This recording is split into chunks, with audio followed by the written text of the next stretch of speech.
जय सिया राम दोस्तों, कैसे हो आप सब। आशा करती हूँ आप लोग ठीक होंगे। तो आज सुनाएंगे आप सभी को सुहाग गीत।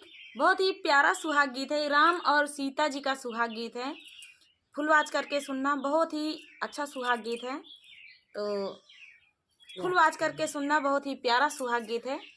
तो चलिए देर न करते हुए सुनाते हैं ये प्यारा सा सुहाग गीत। अरे राजा जनक एक बागिया लगावई, अरे राजा जनक एक बागिया लगावई, अरे फूलवा तोड़ा न सीता जाई रे लाला नामाय, अरे फूलवा तोड़ा न सीता जाई रे लाला नामाय। अरे एक डेलिया तोड़ाई दूसरा डेलिया तोड़ाई, अरे एक डेलिया तोड़ाई दूसरा डेलिया तोड़ाई, अरे केसिया राजी गाई डारा रे लाला नामाय, अरे केसिया राजा गाई डारा रे लाला नामाय। अरे एक डेलिया तोड़ाई दूसरा डेलिया तोड़ाई, अरे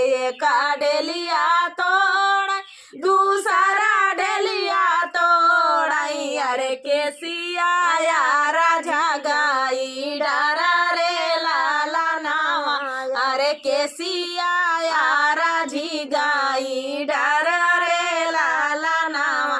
अरे वो ही रहिया निसारे हाय रामाया लक्ष्मण, अरे वो ही रहिया निसारे हाय रामाया लक्ष्मण, अरे सीता बिनती सीता कराई बिनती कारा जोरी रे लाला नामाय, अरे सीता कराई बिनती कारा जोरी रे लाला नामाय। अरे एक बारी के सियानी सारा मोरे स्वामी, अरे एक बारी के सियानी सरता मोरे स्वामी, अरे कबाहू नायक भाई फूला बागरे लाला नामाय, अरे कबाहू नायक भाई फूला बागरे लाला नामाय। अरे एक बेरी के सियानी सारा मोरे स्वामी, अरे एक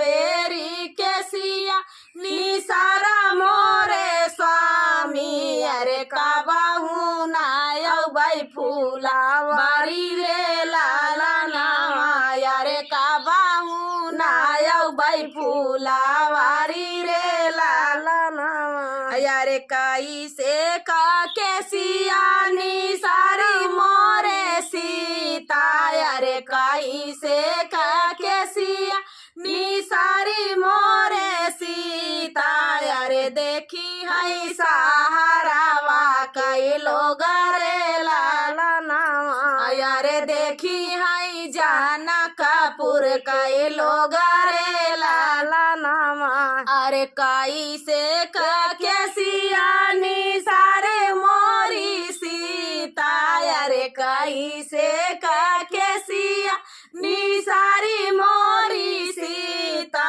अरे देखी है जनकपुर के लोग रे लाला नामाय, अरे देखी है जनकपुर का लोग रे लाला नामाय। अरे आज हम आए हो माया जी के चोरी, अरे आज हम आए हो माया जी के चोरी, अरे काला बाई बाजाना बाजाई रे लाला नामा, अरे काला बाई बाजाना बाजाई रे लाला नामा।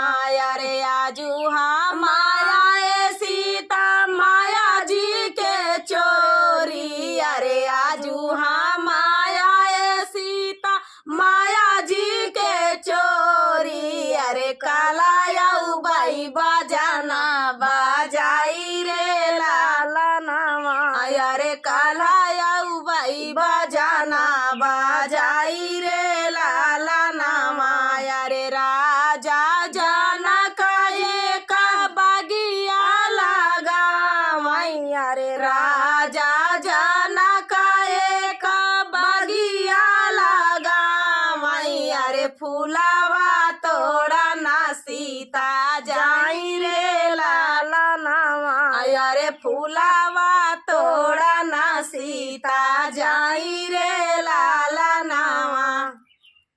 ये सुहाग गीत आप सभी को कैसा लगा कमेंट में बताना दोस्तों। बहुत ही प्यारा सुहाग गीत था। चलिए मिलते हैं नेक्स्ट वीडियो में, तब तक के लिए जय हो सिया राम।